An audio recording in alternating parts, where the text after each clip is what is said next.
문학은 이번에 그냥 진짜 외우는 게 되게 중요해서 좀 많이 외워야 될 거예요. 좀 잘 읽고 이해하고 이런 것보다도 거의 대부분 외우는 거. 자, 그래서 요거 그 지문들 중에서 특히나 이제 문학에서 표현상의 특징들을 좀 많이 살펴봐야 됩니다. 자, 그래서 쌤이 지난번에 학교에서 얘기해 줄 수도 있고 안 해줄 수도 있다고 얘기했던 부분 중에 하나가 뭐였냐면 한 슬픔이 다른 슬픔에게 손을 준다. 그 다음에 하나의 꿈을 엮을 수 있다. 이런 부분들 있죠. 특히 꿈을 엮는다라고 얘기하는 거. 그냥 맞아. 잠깐만 아니다. 그거 아니에요.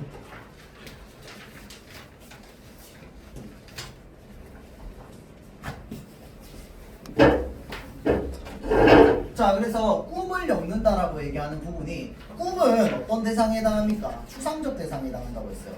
그렇죠? 그래서 그거를 엮어낸다라고 하는 것 자체가 뭐라고? 추상적 대상을 구체적으로 형상화하는 거라고 했습니다. 그러니까 꿈을 어떻게 만들어내는 거야? 마치 옷 만들듯이 날실이랑 CC를 엮어서 만들어낸다 라고 얘기하는 거예요. 맞죠? 자, 그래서 꿈이라고 하는 추상적 대상을 구체적으로 형상화하는 표현이라고 했는데 여러분들 필기 보니까 적혀 있더라고요. 그래서 좀 알아두세요. 이런 표현들이 있다. 나머지는 이제 슬픔, 그리움 이런 것들은 추상적 대상인데 마치 그것을 뭐처럼 표현했어? 사람으로 나타냈습니다. 맞죠? 누가 누구에게 손을 주고 그윽한 눈을 본다고. 그렇죠? 자, 1번 문제 한번 보겠습니다. 자, 모순적인 표현을 윗글에 대한 설명으로 적절한 것은 자, 모순적인 표현을 사용하여 화자의 의도를 효과적으로 형성하고 있다. 대체로 모순적인 표현이라고 하면 우리가 역설이라고 얘기하잖아. 맞죠? 자, 그래서 여기에 역설법이 나옵니까? 안 나옵니까? 역설적인 표현은 나오지 않습니다. 맞죠? 자, 그게 아니라 표현상의 특징 중에 뭐는 있습니까? 요거 도치법은 있지. 맞죠? 나는 기다리리 추운 골목에서. 도치가 나오는 작품 여러분들 시험 범위 중에 또 뭐 있어? 진달래꽃. 진달래꽃도 도치적 어휘가 있습니다. 맞죠? 죽어도 아니 눈물 흘리오리 나라 이런 부분들. 그렇죠? 자, 그래서 나는 기다리리 추운 골목에서 도치는 활용되어 있다. 그렇죠?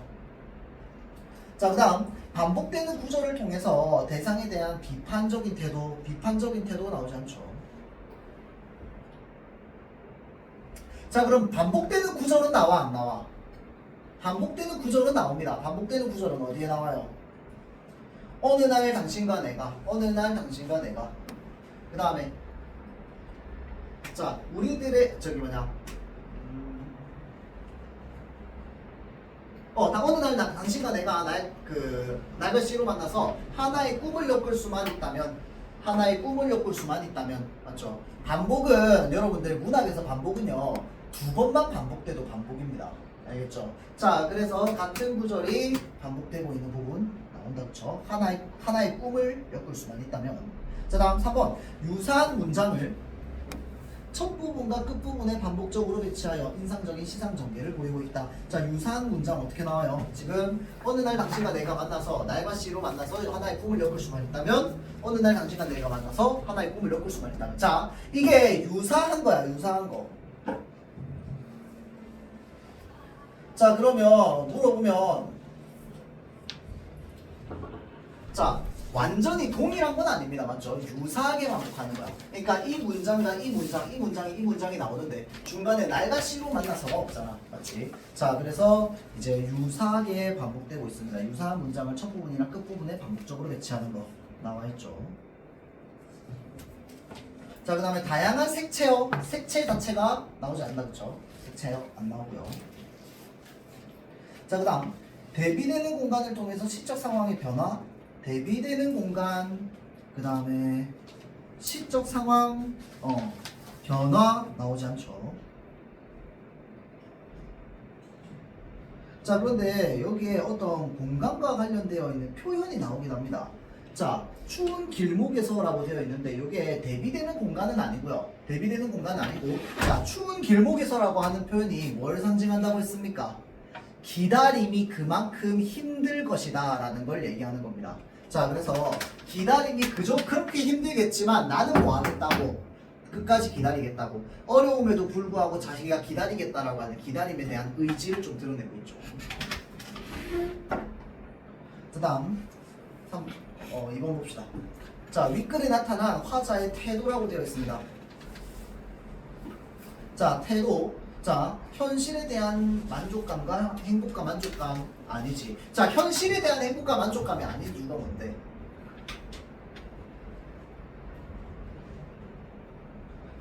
자, 이 기다리리라고 하는 건 의지인데 기다려서 당신을 만날 거라는 거잖아. 맞죠? 자, 그래서 행복은 언제 느낄까요? 미래에 행복해지겠지. 만나면. 맞죠? 자, 그래서 긍정적 미래를 이제 기다리는 의지에 대해서 얘기하고 있는 거기 때문에 지금 현실에 대해서 만족감, 행복감 느끼고 있는 거 아니죠? 자, 그 다음 부정적 현실에 대한 자조인데 자조는 뭐야? 자기 스스로 자기를 비판하고 비난하는 겁니다. 그거를 이제 자조라고 하죠. 그래서 자조적 태도는 나오지 않고요. 자연 친화 당연히 안 나오고요. 자, 지난 삶에 대한 회상과 그리움. 지난 것에 대해서 얘기하고 있지 않습니다. 아까 쌤이 얘기했듯이 이 작품은 뭐에 대해서 얘기하고 있어요? 미래에 대해서 얘기하고 있습니다. 미래 상황을 가정하는 거야. 어떤 미래의 상황을 가정해요? 재회하는 미래의 상황을 가정합니다. 진달래 꽃은 뭐였어? 헤어지는 미래의 상황을 가정하는 거. 그렇죠? 자, 그래서 지난 삶에 대한 이야기가 없습니다. 자, 바람과 기다림이라고 하는 게 뭐야? 미래죠, 미래. 그래서 이거는 뭐. 자, 다음 한번 윗글의 시상전개에 대한 설명으로 적절하지 않은 것은 이라고 되어 있죠. 자, 1행에서 5행입니다. 시적 화자는 당신을 만나서 한 폭의 비난을 만들고 싶은 마음 드러내고 있는 거 맞지? 비난을 만들어내고 싶어. 자, 6행에서 10행. 자, 시적 화자는 기다림과 고통을 인내하며 위로와 위안을 전하고 있다. 그렇죠? 자, 여기요.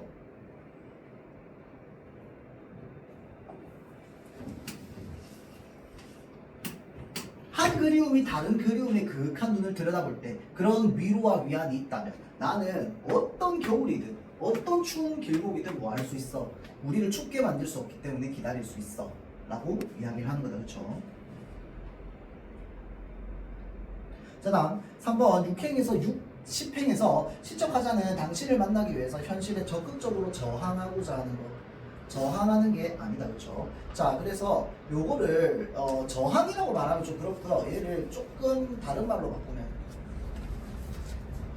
극복하고자 하는 의지를 나타내고 있다라고 하면 좀 맞다고 볼 수 있겠다. 그렇죠? 자, 그래서 그러면 극복은 뭘로 하는데? 기다림으로 합니다. 당신이 나에게 오는 기다림으로. 그 다음 11에서 15. 자, 시적 화자는 외롭고 긴 기다림이 끝나고 당신과 만나는 날을 기다리고 있다. 그쵸? 당신과 만나는 날 기다리고 있는 거 맞죠? 자, 다음 5번 11에서 15에서 시적 화자는 당신과 다시 만난 사랑의 결실을 이루는 거 맞죠? 이 결실에 해당하는 시어가 뭐였습니까? 하나의 비단 이런 것들.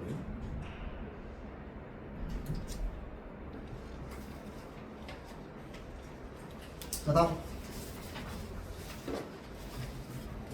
이거 혹시 지금 요 한 그리움이 다른 그리움에게 진도 다 나간 사람 손? 다 나갔어? 그 혹시 얘기하면서 이거 그 시대적 배경 얘기했어 안 했어? 얘기 안 했어? 작품만 얘기했어? 1970년대 뭐 산업화 시대 아니 얘기 안 했지? 오케이, 넘어갑시다.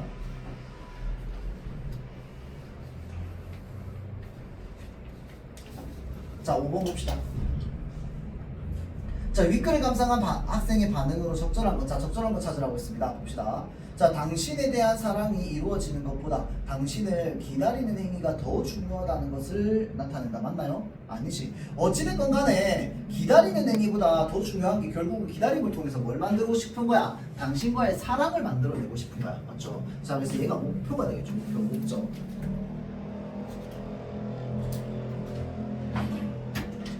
자, 다음 2번 선지. 자, 화자와 당신의 만남과 화자와 당신의 만남과 이별이 반복될수록 두 사람의 관계가 더욱 애틋해지는 것 같아. 자, 이 사람이 서로 만남을 반복한 적이 있어요? 없습니다. 그냥 이미 서로 헤어진 사이고 서로 단절되어 있는 사이고 단절되어 있는 상황에서 난 당신을 기다리겠다고 얘기했기 때문에 만남과 이별이 반복되는 거 없죠.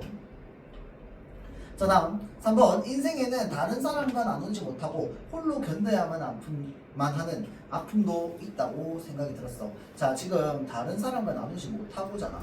이게 왜 틀린 이유가 뭔데? 봐봐. 내가 기다리는 거 혼자 하는 게 맞아. 내가 기다리는 거 혼자 하는 거야. 그런데 기다림을 통해서 결국 누구를 만나려고 하는 거야? 당신과 만나려고 하는 거야. 그리고 나는 어떻게 하면 기다릴 수 있겠대? 한 그리움이 다른 그리움에게 한 그리움이 다른 그리움에 그윽한 눈을 바라볼 때 나는 어떤 겨울도 춥게 느끼지 않는다며. 맞죠? 자, 그 말은 무슨 말이냐면 다른 사람과 나누지 못하고가 아니고 그러한 위로와 위안을 전달해 줄 수 있는 사이가 되면은 나는 뭐 할 수 있어? 어떻게든 기다릴 수 있어 라고 얘기하는 거기 때문에 다른 사람과 나누지 못하고 부분이 들었죠. 자, 다음 4번. 힘든 시기에도 서로를 위로하고 기대는 마음이 큰 힘이 될 수 있다는 걸 느꼈어. 자, 위로하고 기대는 마음 아까 얘기했습니다. 한 그리움이 다른 그리움에 그윽한 눈을 쳐다보고 한 슬픔이 다른 슬픔에게 손을 건네줄 때 이제 기대는 마음이 큰 힘이 될 수 있습니다. 그래서 어느 겨울인들 우리 사랑을 춥게 하리 라고 하는 부분이 큰 힘이겠다. 그렇죠? 자, 다음. 나와 당신이 서로 만나고자 하는 마음이 강할수록 서로 멀어지는 상황이 역설적이 느껴진다. 그런 거 안 나와 있죠. 자, 다음.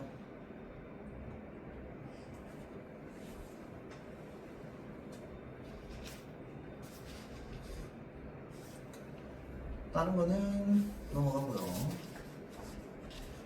저기 본문 있는 부분은 여러분들 좀 풀어보세요. 알겠지?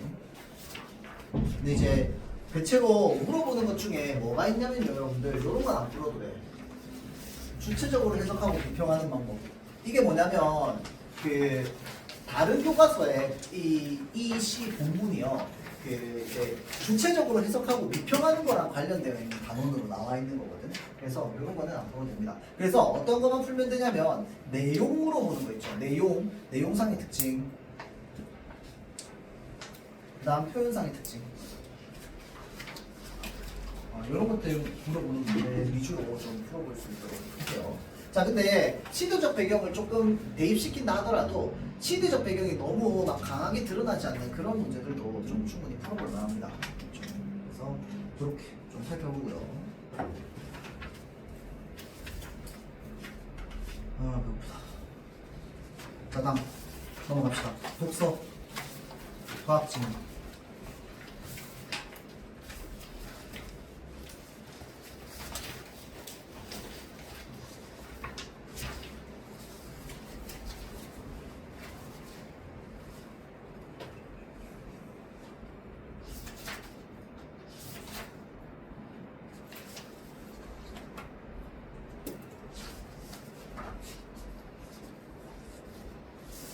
자, 그래서 비분산형 적외선 분석기 부분. 요거 말고 쌤 지난번 수업 때 이거 말고 다른 변형 문제 독서 내줬었지. 맞죠? 자료 없어. 깜짝 놀랐다. 자, 비분산형 적외선 분석기는 특정 기체를 선택적으로 감지하는 데 뛰어난 성능을 보입니다. 자, 그래서 여기서 말하는 특정 기체를 선택적으로 감지한다라고 하는 게 어떠한 특성 때문이었어요? 진동수가 똑같으면 그 기체로 이제 흡수되는 것 때문에 그렇습니다. 맞죠? 자, 그래서 특정 기체를 선택적으로 감지하는 데 뛰어난 성능을 보이는 이유, 진동수가 같은 기체에게 이제 파동 에너지가 흡수당하기 때문입니다. 맞죠? 다른 말로 하면 이제 특정 진동수를 가지고 있는 기체가 같은 진동수를 가지고 있는 파동을 흡수한다. 그래서 그거를 바탕으로 쭉 해서 흡수 과정과 그 다음에 검출 과정으로 두 가지로 나눈다고 했어요. 자, 그래서 흡수 과정에는 뭐가 나옵니까? 특정 파장의 적외선이 기체 분자에 선택적으로 흡수되는 과정인데 일단은 기기의 전원이 공급되면 뭐부터 쏜다고? 이제 적외선 파동부터 쏜다고. 맞죠? 자, 그래서 광원 램프에서 적외선이 방출되어서 어디로 들어가? 가스셀 내부로 들어간다고 했습니다. 자, 그래서 그 가스셀은 광원 램프와 광학 필터 사이에 설치된 관으로 그 내부에는 측정 대상을 포함한 자 그래서 요거 선지로 좀 많이 나올 뻔한데 자 측정 대상만 있는 게 아닙니다. 맞죠? 우리가 기체 분자 안에 측정 대상만 다 가져올 수 없기 때문에 측정 대상을 포함하고 있는 기체 분자들이 거기에 다 들어가 있는 거야. 그렇죠? 자 그래서 거기에 다 들어가 있는데 자 기체 분자는 2개 이상의 원자가 결합한 구조로 이루어져 있어서 원자들의 결합 상태에 따라서 뭘 가진다고? 고유한 진동수를 가집니다. 원자는 항상 진동하고 있죠. 그래서 고유한 진동수를 지니고 있는 진동운동을 하게 되는데 이때 가스셀에 들어온 적외선 중 특정 파장의 적외선이 진동수가 일치하는 기체 분자를 만나게 되면 해당 적외선이 지닌 파동 에너지는 분자 내부의 진동 에너지로 뭐 한다? 흡수되는 거. 맞죠? 자, 진동수가 일치하는 기체 분자를 만나게 됐을 때 흡수되는 거. 자, 이로 인해 특정 파장의 적외선은 기체 분자의 양에 비례하여 파동 에너지가 감소합니다. 왜? 흡수됐으니까 감소하는 거야. 그러니까 적외선 파워 자체는 약해지는 거라고 했어요. 적외선 파워가 약해지는 이유는 기체 분자의 파동이 흡수되기 때문에 그렇습니다. 자, 기체 분자에 흡수되지 않은 다른 파장의 적외선들과 함께 광학 필터로 들어가게 된다고 하죠. 자 그래서 검출 과정은 광학 필터를 이용하여 기체 분자에 반응하는 특정 파장의 적외선만을 선택적으로 투과시킨다고 했습니다. 자 그러니까 광학 필터를 이용해서 기체 분자에 반응하는 특정 파장의 적외선만을 선택적으로 투과시키는데 그렇게 하면서 기체의 농도를 분석할 수 있습니다. 자 그 광학 필터는 2개의 반사체 사이에 뭐가 있다? 공진층이 있다고 했죠. 자 그래서 반사체는 서로 다른 굴절률을 가지고 있는 방막이 겹겹이 있어서 이 구조는 적외선이 그 방막을 지나갈 때 일부는 흡수되고 일부는 어떻게 반사돼서 튕겨나. 맞죠? 자 그래서 일부는 흡수되고 일부는 반사되고 일부는 굴절돼서 방막을 투과하는 특성을 가지게 됩니다. 자 그래서 이러한 특성을 활용하여서 반사체를 구성하는 방막의 굴절률과 두께를 정밀하게 계산하면 뭐 할 수 있다? 내가 원하는 특정 파장의 적외선만 통과시킬 수 있습니다. 맞죠? 자, 내가 원하는 특정 파장의 적외선만 통과시킬 수 있어. 이 두께나 이런 것들을 설정하면. 자, 그래서 가스셀에서 광학 필터로 들어온 다양한 파장의 적외선이 첫 번째 반사체를 투과할 때 자, 첫 번째 반사체를 투과할 때 일부 파장의 적외선 반사, 일부는 굴절돼서 공진층으로 들어가. 자 그러면 공진층 내부로 들어온 특정 파장의 적외선은 첫 번째 반사체와 두 번째 반사체 사이에서 반사됩니다. 계속 왕복해. 자 그래서 왕복하는 이유가 뭐였어요? 두 번째 반사체를 뚫고 나갈 힘이 없어서 그렇다고 했어요. 자 그래서 두 번째 반사체를 뚫고 나갈 힘이 없기 때문에 어떻게 한다? 공진층 사이를 계속 반사 하면서 왔다 갔다 한다고 했어요. 그래서 반사 하면서 계속 왔다 갔다 하다 보면 들어온 애랑 들어갔다가 반사된 애랑 서로 만나면서 뭐가 돼? 마루와 마루가 일치하는 위치가 서로 중첩됩니다. 파동이 이렇게 가고 있으면 얘랑 똑같은 흐름의 파동을 가진 애들이 계속 이렇게 겹치게 될 거야. 겹치게 되면 어떻게 돼? 얘네들이 합쳐지면서 파동이 더 세진다고 했어요. 그래서 얘네들이 합쳐져서 파동이 세지면 그때 뭐 할 수 있어? 두 번째 반사체를 뚫고 지나갈 수 있다고 했어요. 맞죠? 자, 그래서 그렇게 이제 파장이 세지고 자, 그 결과 파동 에너지가 강화된 특정 파장의 적외선은 두 번째 반사체까지 통과해가지고 공진층에 도달하더라도 이제 다시 자 파동 에너지가 강화된 특정 파장의 적외선은 두 번째 반사체까지 투과하여 공진층에 도달하더라도 파동 간의 마루 위치가 일치하지 않아서 상쇄되거나 반사돼서 필터를 통과하지 못합니다. 자 그래서 이후 감지기에서 감지기에는 이제 감지기에 도달한 특정 파장의 적외선 세기와 가스셀 내부의 특정 대상 기체가 없을 때를 기준값으로 하여서 기체의 농도를 측정한다고 했어요. 자 그래서 지나가고 났을 때 이제 원래라면 이 정도가 도달해야 돼. 자, 적외선이 쭉 통과해가지고 만약에 이 가스셀에 내가 찾으려고 하는 특정 파장의 기체가 없어. 그러니까 특정한 파동을 가지고 있는 고유한 내가 찾으려고 하는 그 고유한 진동수를 가지려고 하는 기체가 없어. 그러면 쭉 지나왔을 때 원래 왔어야 되는 내가 생각하는 기대값이 있을 거야. 기대값이 있는데 여기에 중간에 뭐가 있으면 그러한 기체가 있으면 걔네한테 흡수당한단 말이야. 흡수당한 채로 나오게 되면 어떻게 돼? 내가 원래 생각했던 기대값보다 적게 나올 거 아니야. 그러면 그 적게 나온 걸 바탕으로 뭘 한다? 아, 여기 가스셀 내부에는 내가 찾고 싶어 하는 그 특정한 기체가 어느 정도의 농도로 들어가 있구나를 알 수 있다고 했습니다. 그렇죠? 자, 그래서 이렇게 쏘고 나면 여기에 있는 기체 분자들에게 몇 개 흡수되고 그러고 나서 들어가. 그래서 반사체 안에서 반사 되다 보면 여기에서 이제 힘이 어느 정도 세져서 다시 뚫고 나갔을 때 그것을 볼 수 있습니다. 자, 그러면 반사체 두 개가 있는 이유는 뭔데? 내가 원하는 특정 파장 이외에 적외선이 있다면 그걸 다 어디서 해버려? 여기서 다 상쇄시켜버려. 그리고 내가 원하는 특정 파장의 그 것만 남게 됩니다. 두 번째 반사체에 다 튕겨져 나가서. 그래서 여기를 지나갈 때는 뭐만 있는 거야? 내가 원하는 종류의 특정 파장을 가지고 있는 적외선만 들어오게 되는 거야. 자, 그래서 이 3번 부분 보자면, 자, 적절한 거보라고 했죠. A에서 방출된 적외선 쭉 방출돼 B를 지나면서 모든 적외선의 파동 에너지가 일정 비율로 감소한다. 맞나요? 자, 모든 적외선의 파동 에너지가 일정 비율로 감소하면 됩니까? 안 되지. 자, 예를 들어서 내가 원하는 기체가 있어. 그러면 그 특정 진동수, 특정 파장을 가지고 있는 애만 줄어들지 모든 적외선의 파동 에너지가 일정 비율로 감소하지 않습니다. 맞죠? 자, 이 적외선은 종류가 많기 때문에 이 적외선 종류마다 파장대 종류도 다 많고, 자, 그래서 그 파장이 종류가 많은 것 중에서 특정 파장만 줄어들고 나머지는 통과하는 거야. 맞죠? 자, 그래서 모든 적외선의 에너지가 감소하지 않죠.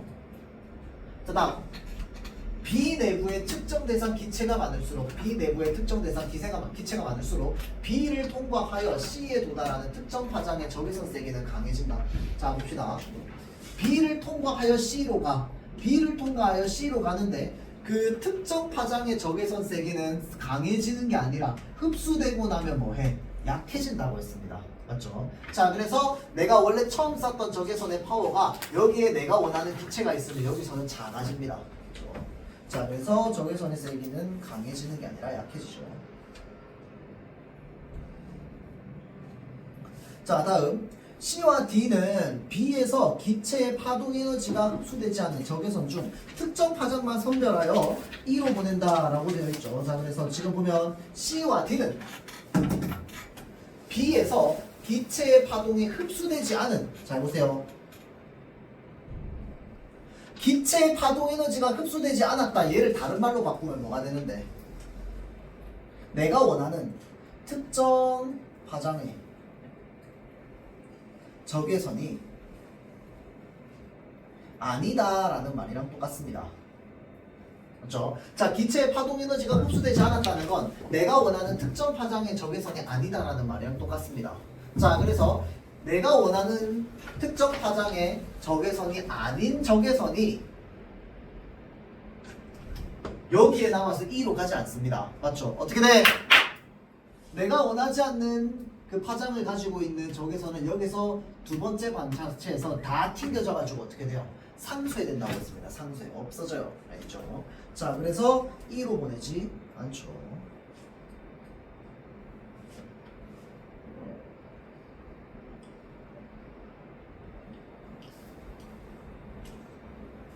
자, 다음. 자, D는 C와 마찬가지로 굴절률이 다른 방막을 여러 개 붙인 구조로 되어 있다.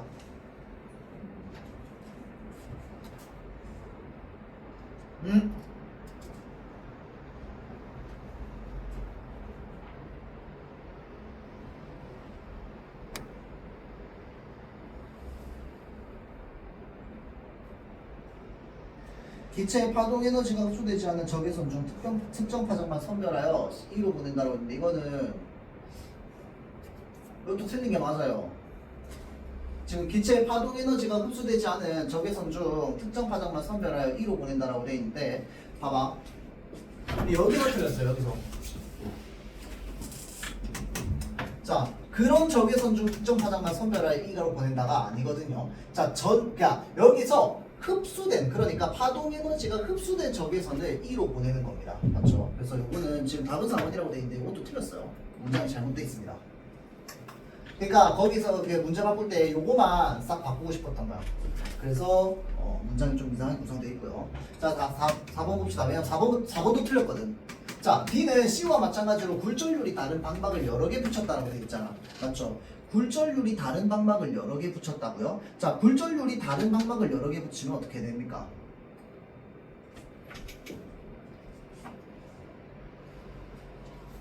자, D는 C와 마찬가지로 지금 잠깐만 맞는 거 찾는 거야? 아 미안합니다. 맞는 거 찾는 거구나. 그러면 4번이 맞아요. 자 봅시다. D는 C와 마찬가지로 굴절률이 다른 방막을 여러 개 붙인 구조로 되어 있다. 같은 것처럼 맞은 틀린 것처럼 줄 알았네. 자 그러면 3번 틀린 거 맞고요. 자 여기 봅시다. 여기에 지금 굴절률이 서로 다른 방막들이 겹겹이 있는 형태라고 되어 있습니다. 반사체에서 본문에 맞죠? 자 그래서 여기에서 이제 지나가면서 반사될 애들이 다 반사되는 거야. 즉 이제 굴절률이 다른 애들 각각 다 들어가 있어가지고 자 그래서 여기에도 들어가 있어야 되고요. 여기도 튕겨져 있기 때문에 여기에도 들어가 있어야 돼. 그래서 이제 특정 파장의 적외선만 여기 도달할 수 있게 만들어져 있거든요. 자 그래서 4번 선지 보면은 DC 모두 반사체다 그치? DC 반사체 모두 굴절률이 다른 방막을 여러 개 붙인 구조로 되어 있다. 그 본문에 보면 뭐라고 되어 있어? 겹겹이라고 되어 있단 말이야. 맞죠? 자 그래서 맞는 말. 자 다음 E는 D를 통과한 모든 파장의 적외선 세기를 합산하여 자 B 내부의 기체 농도를 계산한다. 자 E는 D를 통과한 모든 파장의 적외선이 아니죠. 그럼 뭐가 돼야 돼?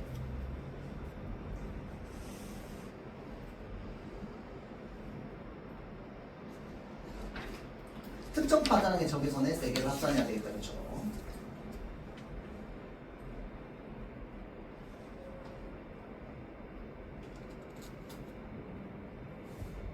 자, 그 다음에 요거 6번 한번 봅시다. 적외선의 특징. 저 분석기는 많이 했고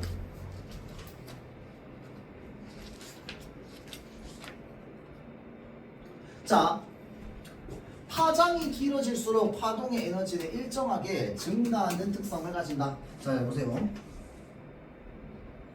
파장이 뭐였습니까?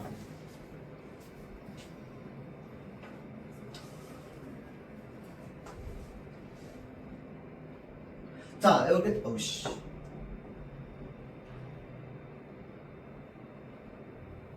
자 이렇게 파동이 있으면 요 마루와 마루 사이를 우리가 뭐라고 한다고 했어요? 파장이라고 한다고 했어요. 자 그래서 파장 같은 경우에는 여기서부터 여기까지의 거리가 좁으면 좁을수록 에너지가 센 겁니다. 알겠죠? 그래서 직진성이 강하기 때문에 자 그런데 지금 여기 뭐라고 되어 있어? 파장이 길어질수록 파장이 길어진다는 건 에너지의 힘이 약해진다는 뜻입니다. 알겠죠? 자 그래서 파장이 길어질수록 파동의 에너지는 일정하게 증가하는 아니죠. 원래는 감소하는 겁니다. 근데 원래는 감소하는 건데 본문에는 따로 파장이랑 에너지가 딱히 연결되어 있진 않아요. 본문에는 이 에너지랑 연결되어 있는 거 뭘 설명하고 있냐면 요거 높이 자 가운데를 이렇게 쭉 끈다고 치면 자 여기에서부터 여기까지 맞죠? 자 여기에서부터 여기까지도 점점점 커지면 커질수록 뭐해요? 파동의 에너지가 세진단 말이야.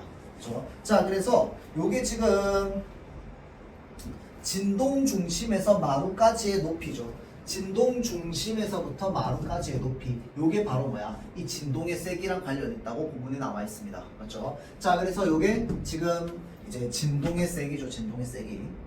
자 그래서 적외선이 가진 파동의 에너지는 진동 중심에서 마루까지의 거리에 비례관계에 있다. 맞는 말이죠. 요 높이가 길어지면 길어질수록 파동의 에너지는 점점 세집니다. 그렇죠? 자, 다음 3번. 적외선의 세기는 화장이 한번 진동할 때 이동한 거리에 의해서 결정된다라고 되어 있습니다. 자, 지금 적외선의 세기는 화장이 한번 진동할 때 이동한 거리 아니죠. 이동한 거리는 뭐야? 그냥 한번 진동할 때 이동한 거리입니다. 그 말은 무슨 말이냐면요. 요 길이랑 똑같습니다. 화장이 한번 진동한 거리가 여기서부터 여기까지 멀어. 그 말은 무슨 말이야? 파동이 약하다는 겁니다. 맞죠? 여기서부터 이렇게 되면 뭐야? 파동이 센 거고. 그렇죠? 자, 그래서 지금 반대가 되는 거죠. 자, 그다음 약 0.7 마이크로미터 혹은 1000 마이크로미터의 파장만을 갖는 전자기파이다. 아니다, 그렇죠? 혹은이 아니라 뭐가 돼야 돼? 에서가 돼야 됩니다. 적외선의 범위는 되게 넓다고 했어요. 그렇죠? 되게 파동이 약한 것부터 엄청 빠른 것까지 다양하게 있습니다. 적외선은. 자, 다음 5번째. 파동의 에너지가 외부 요인으로 변한다 하더라도 파동의 에너지가 외부 요인으로 변하더라도 적외선의 세기는 항상 일정하게 유지된다. 요 말이 무슨 말이야? 자, 파동 에너지가 적외선의 파동 에너지야. 적외선의 파동 에너지가 외부 요인으로 인해서 변하는 내용이 어디에 나와 있어? 비분산형 적외선 분석기에 나와 있습니다. 맞죠? 자, 적외선의 파동 에너지는요. 자기랑 진동수가 똑같은 기체를 만나면 어떻게 된다고 했어? 약해진다고 했잖아. 맞죠? 자, 그러니까 여기서 말하는 외부 요인은 뭘 말하는 거야? 기체 분자 말하는 거죠. 자, 그러면 파동의 에너지가 기체 분자를 만나서 변하더라도 적외선의 세기는 항상 일정하게 유지된다. 맞나요? 아니죠. 자, 기체 분자를 만나서 변하게 되면 일정하게 유지되지 않고요. 약해지거나 뭐 굴절되거나 그렇겠지. 자, 그래서 그 부분도 되는 게 되겠죠.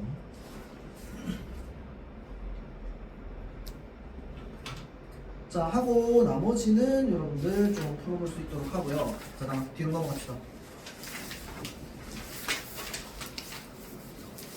독한 양식.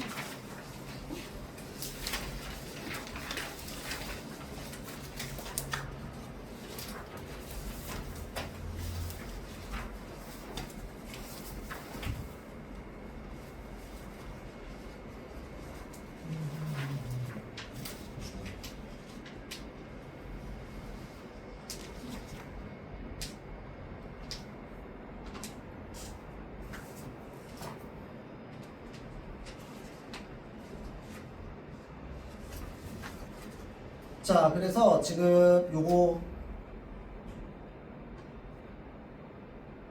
복합양식 같은 경우에 복합양식이라고 하는 게 뭐라고 했습니까? 어떠한 글이 있어, 어떠한 텍스트, 어떠한 내용을 가지고 있는 것이 있어. 자, 그러면 그러한 내용을 가지고 있는 텍스트, 그러니까 어떤 본문, 어떠한 글, 어떤 의미가 있을 때, 자, 걔네들이 여러 가지 형식의 매체가 다 투입되어 있는 걸 말하는 거야. 맞죠? 자, 그래서 지금 여기에 이렇게 그래프도 나와 있고 또는 영상 자료도 들어갈 수 있고 음성 자료도 들어갈 수 있고 사진 자료도 들어갈 수 있고 그림 자료도 들어갈 수 있고 자, 그래서 그렇게 만들어진 글을 복합 양식으로 짜인 글이라고 얘기한다고 했습니다. 그렇죠? 자, 그래서 지금 여기 본문에서는 뭐가 나와? 일단은 기부와 관련되어 있는 내용이 나와 있었죠.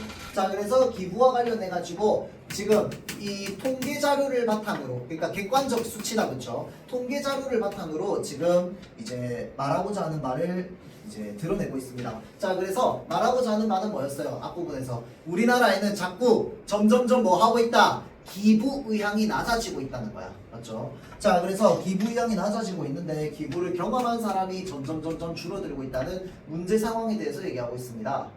자, 그래서 기부하지 않는 이유를 찾았을 때 뭐가 있었어? 경제적 여유가 없는 거, 기부에 관심 없는 거. 자, 그런데 기부에 관심이 없어서라고 얘기하는 게 바로 문제입니다. 자, 왜냐면 기부에 관심이 없어서라고 대답했던 건 점점 증가하고 있거든. 자, 그래서 참여율이 낮은 것 중에 무관심이 있었고요. 그 다음에 불신도 있었습니다. 자, 그래서 참여율을 높이기 위해서 어떻게 해야 될까? 요게 지금 뭡니까, 여러분들? 해결 방안이다, 그쵸? 그러니까 글쓴이가 생각하는 문제 상황이 바로 뭔데? 사람들이 기부에 대한 부정적인 생각들을 가지고 있는 거. 자, 그래서 그게 문제점이라면 그 문제점을 해결할 수 있는 방안으로 몇 가지를 제시하죠. 자, 그래서 제시했던 내용 뭐였습니까? 자, 기부에 대한 관심을 높이는 것. 그 다음에 경제적 부담을 낮춰주는 것. 자, 그래서 기부가 어려운 행동이 아니라고 하는 인식을 확대하는 게 중요하다. 그래서 뭐를 추가하자? 흥미로운 요소를 추가하자였습니다. 자, 그래서 흥미로운 요소를 추가할 수 있는 예시입니다. 예시 맞죠? 자, 그래서 예시 활용되어 있습니다. 예시를 바탕으로 얘기하고 있어요. 자, 그래서 어떤 거 도네이션이랑 펀을 합쳐서 퍼네이션이라고 얘기합니다. 맞죠? 자, 그래서 그런 것들이 뭐야? 지금 스마트폰을 이제 들고 걸으면 걸은 수만큼 기부가 되는 그런 것들이 지금 예시로 나와 있죠. 자, 그래서 요거는요 뭐랑 연결이 돼야 돼요? 그러면 흥미로운 요소랑 연결이 돼야 되겠죠. 흥미로운 요소. 자, 그래서 이러한 흥미로운 요소를 경험하고 나면 글쓴이가 기대하는 효과는 뭔데? 자, 글쓴이가 기대하는 효과는 뭐야? 흥미로운 요소를 통해서 자연스럽게 기부할 수 있게 만드는 겁니다. 목표, 자연스럽게 기부할 수 있게 만드는 거. 그 다음, 자, 경제적 부담 없이 기부할 수 있는 방법도 있다고 했어요. 자, 그래서 이게 좀 애매하다고 했습니다, 여러분들. 자, 그래서 경제적 부담 없이 기부할 수 있는 방법인데 이게 돈 한 푼도 안 내고 기부하는 방법이 여기 나와 있진 않아. 왜냐면 크라우드 펀딩이라고 해가지고 이게 뭐냐면 이 기부자들 입장에서도 뭐 하면 적은 금액으로도 기부에 참여할 수 있다라는 예시가 나와 있잖아. 그래서 여기에 나와 있는 예시를 바탕으로 얘기를 하자면 요 그림 맞죠? 자, 그래서 크라우드 펀딩이 아예 돈을 안 내는 건 아니고 돈을 아주 적은 금액을 내거나 또는 돈 안 내고 댓글 활동 같은 걸 하거나 뭐 이런 것들이었습니다. 자, 그래서 적은 금액으로도 기부를 참여할 수 있는 건 경제적 부담이 아예 없는 건 아니고요. 자, 경제적 부담이 아예 없는 건 또 뭐 있어? 여기서 포털 사이트에 이제 적립한 점수를 이용해서 기부하는 거, 댓글 다는 거, 게시물 올리는 거 이런 것들은 경제적인 부담을 아예 안 가지는 것들. 자, 그 다음에 관련 업체나 단체에서 특정 금액을 대신 기부하는 방식도 있다. 자, 이러한 방식을 활용하면 비용을 들이지 않거나 또 적은 금액이라고 되어 있죠. 자, 그래서 부담 없이가 아예 돈을 쓰지 않는다라고 하는 부분에서는 어디에 밑줄 그어져 있느냐에 따라서 좀 다를 수 있습니다. 밑줄을 어디 꺼놨느냐에 따라서. 그렇죠. 자, 그 다음 기부단체들도 변하고 있는 거. 자, 기부단체들은 뭐 때문에 변하는 거야? 이 기부에 대한 안 좋은 인식. 그러니까 기부의 출처도 불분명하고 그 다음에 기부를 했는데 그 기부 결과가 어떻게 됐는지도 모르고. 자, 그러니까 뭘 해줘? 기부 결과를 알려줘. 그래서 전 과정을 온라인 플랫폼에 공개하고 있는 거. 자, 그래서 투명성을 높여서 사람들에게 무엇을 얻는다? 신뢰를 얻는 거. 자, 또한 기부자들과 지속적으로 소통하는 거. 그러면서 긍정적 변화가 일어나고 있다는 걸 보여주는 겁니다. 자, 다음 1번 문제 한번 볼게요. 자료 1을 분석한 내용으로 적절하지 않은 것은 이라고 되어 있죠. 자료 1은 제일 첫 번째 나온 거겠죠. 요거는 어떤 자료입니까? 무엇을 나타내고 있어? 우리나라 사람들이 하고 있는 기부 지수입니다. 기부 지수.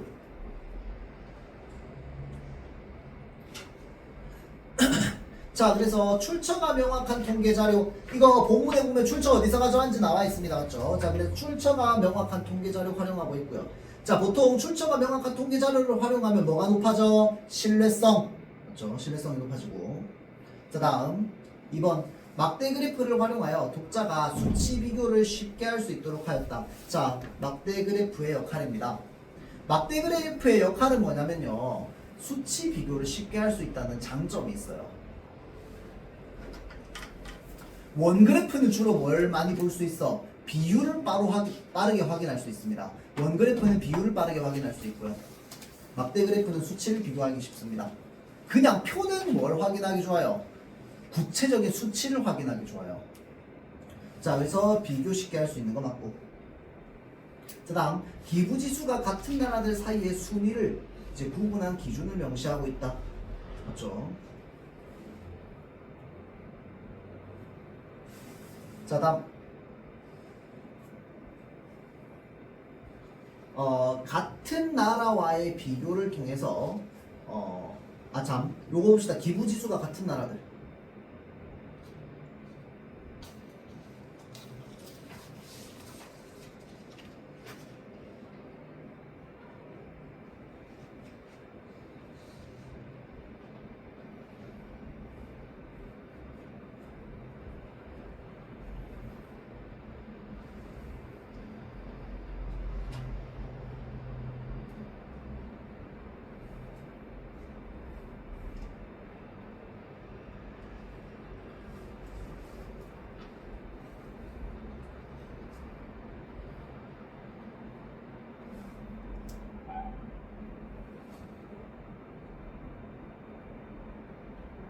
자, 그래서 지금 여기 보면 세계 기부 지수 해가지고 여기에 지금 이렇게 되어 있잖아. 맞죠? 자, 그래서 여기에 자료 중에 지금 요거 찾았다. 자, 기부 지수가 같다는 소수점 아래 숫자가 크면은 순위가 더 높은 거. 맞죠? 자, 그래서 지금 그게 여기에 뭐가 나와 있냐면 요거 말하는 거예요. 58, 58, 57, 57, 53, 53. 그러니까 같음에도 불구하고 순위를 나눴잖아. 맞죠? 소수점 아래와 관련되어 있는 거. 맞죠? 본문에 나와 있죠. 자, 다음 다른 나라와의 비교를 통해서 우리나라의 기부지수가 상대적으로 낮음을 강조하고 있다. 그것도 맞다. 그렇죠. 자, 이 표를 제시한 이유는 뭐냐면요, 우리나라가 매우 낮은 순위에 있다는 걸 강조하기 위해서입니다. 맞죠? 자, 그래서 1위 특징 1위부터 10위까지 1위부터 10위까지 제시하고 나서 그 다음에 바로 뭐야, 79위인 우리나라 제시하고 있단 말이야. 자, 그러면 예를 들어서 선지가 우리나라와 비슷한 기부지수를 가지고 있는 나라들의 순위를 매겼다라고 하면 맞아, 틀려? 틀렸습니다. 맞죠? 1위부터 10위까지 제시하고 그들과 우리나라가 얼마나 차이 나는지를 비교하기 위해서 쓴 그래프가 바로 이겁니다. 맞죠? 매체 자료의 의도. 자, 그래서 맞는 말. 그 다음 나라의 경제적 규모와 기부 사이에 유의미한 상관관계가 있음을 드러내고 있다.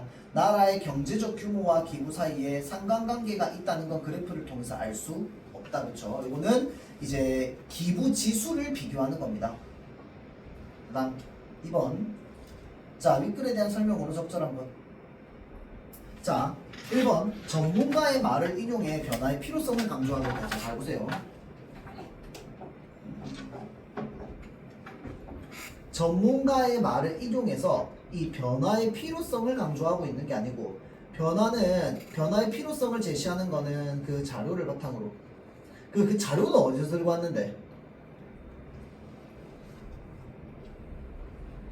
전문기관에서 들고 왔지. 자, 전문기관에서 들고 온 자료인데 여기에 지금 전문가의 말을 인용한 것이 나와 있는가? 그것은 안 나와 있습니다. 맞죠? 자, 그래서 전문기관에서 가져온 자료를 통해서 변화의 필요성을 강조하고 있다라고 해야지 맞는 말이겠죠. 그래서 틀린 말. 자, 다음 2번. 자, 설문조사 결과를 활용해서 기부하지 않는 이유를 분석하고 있다. 그쵸? 설문조사 결과를 바탕으로 기부하지 않는 이유를 분석하고 있는데 그 설문조사에 뭐 있었습니까? 요거 응답한 비율 있죠.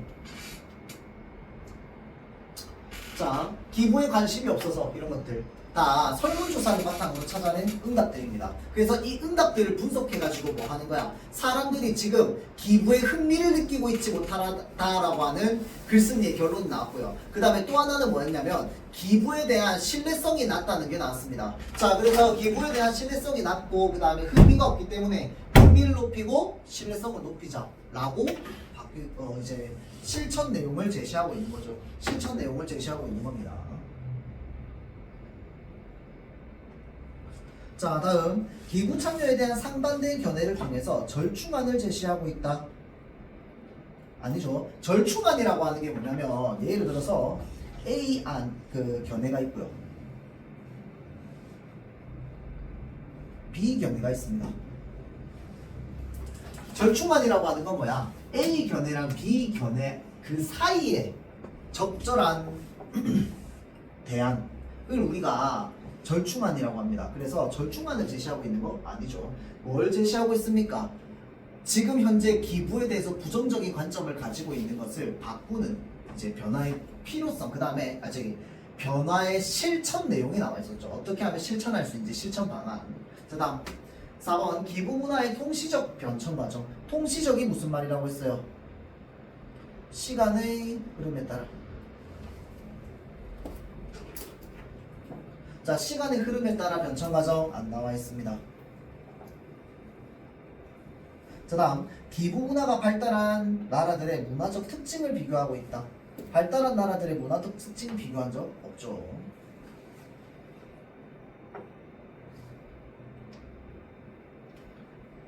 자, 다음 4번 보고 잠깐 쉬었다 갈게요. 자, 보기는 이 글을 읽은 독자의 반응인데 보기를 이해한 내용입니다. 자, 이 글에서 퍼네이션이라고 되어 있습니다. 여기에 뭐라고 되어 있어요 지금? 퍼네이션에 참여한 모습을 담은 사진을 추가하면 좋을 것 같아.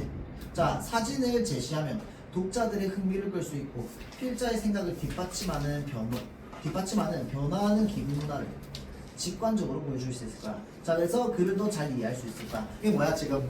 이 글을 읽고 난 뒤에 지금 추가할 매체 자료에 대해서 얘기하고 있는 거죠. 추가할 매체 자료.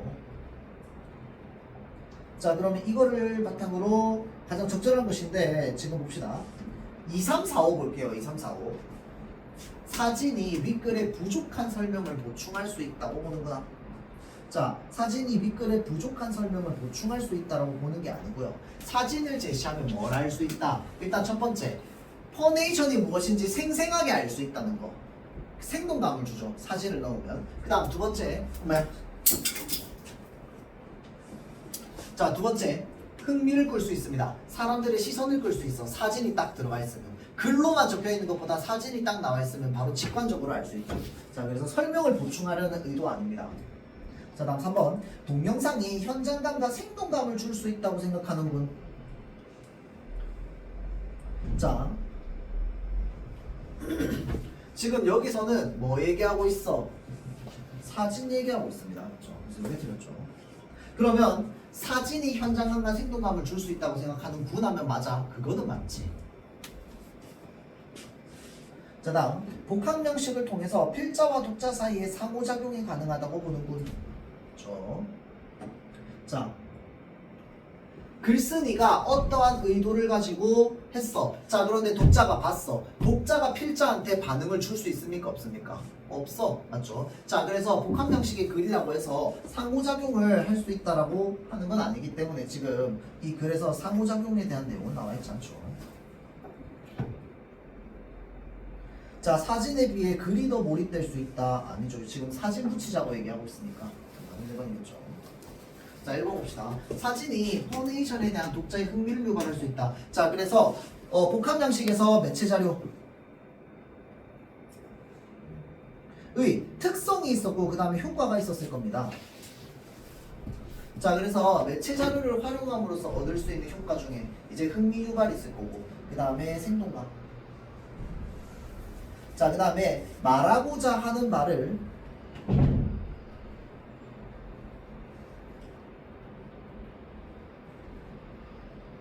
효과적으로 전달하는 효과도 있을 거고요.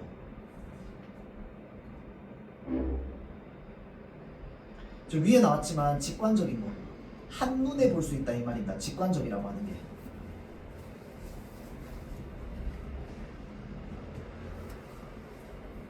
그러니까 이게 퍼네이션이구나 라고 한눈에 알아볼 수 있는 이런 것들이 매체 자료 활용의 효과겠다. 그렇죠? 자, 그래서 잠깐 쉬었다가 갈게요.